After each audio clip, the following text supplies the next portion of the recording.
من جبل الشايخ لعرسال قدامك مبين. كله حشيشه؟ كله حشيشه. حتى جبل مش الشيخ؟ حشيشه، هاش. Traditionally, Lebanon has been one of the hotspots for hemp and hashish production in the Middle East. هيدي خي القصة طويلة. دورها دور واعطيني شحطة قبل ما تجينا الشرطة. دورها دورها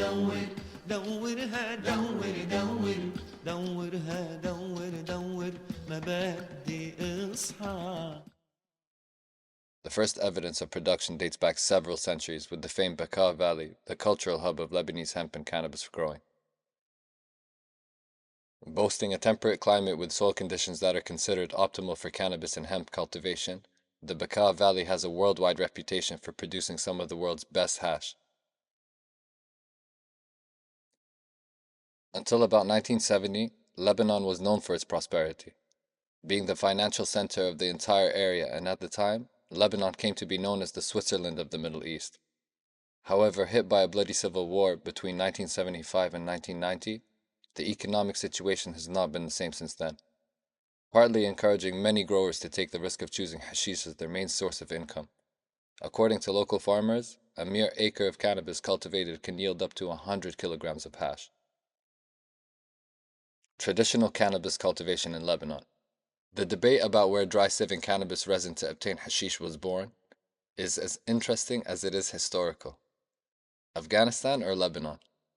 Where did dry screened hashish come from? Traditionally, hashish has been obtained by rubbing fresh flowers, the original name and original way to make charas. However, with the boom in demand from the 15th century, dry screening became the most popular method to produce hashish, being much more effective than the previous one. Its only drawback, it was difficult to use this method in humid areas such as northern India or Nepal. So it was in areas such as Afghanistan or Lebanon where this method of separating the resin glands really came to life, and eventually became the main production technique of hashish. Although Lebanon has never been one of the main cannabis producing countries, traditionally, and also today, it has been one in terms of hashish production, which shows that most of the cannabis grown in the region is destined for the production of resin concentrate.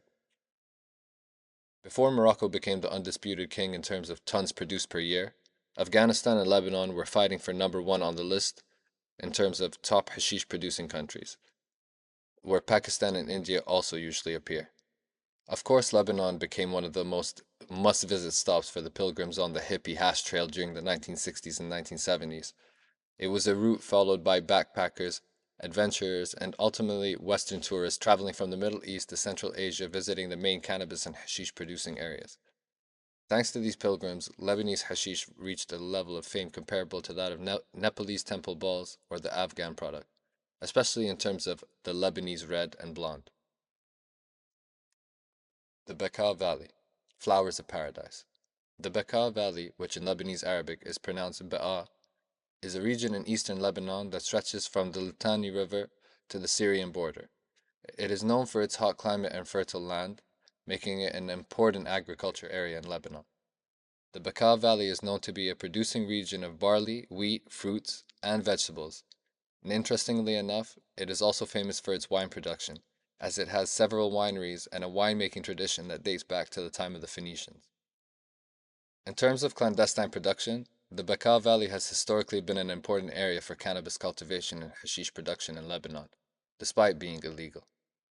Poverty and lack of economic opportunities, diaspora from neighboring Syria and Palestine and some rural Bekaa valleys have led some farmers to produce hashish for a livelihood. While the Lebanese government has been laxer at certain times, in certain years it has taken steps to combat hashish production in Bekaa, something that remains a major challenge. According to reports, most of Lebanon's hashish production is concentrated in this region, known for its hot climate and fertile soils. As we know, hashish production is illegal in Lebanon, although the authorities often turn a blind eye as many rural communities in the Bekaa Valley have traditionally been economically dependent on hashish production.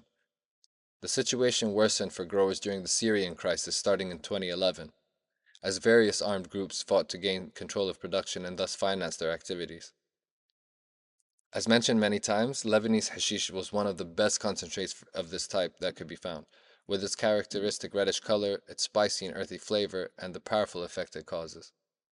The resin powder collection. This is a description of a Lebanese cannabis harvest from 1974. Harvesters enter the fields stripped to the waist and begin the process of severing the ripe stalks at their base.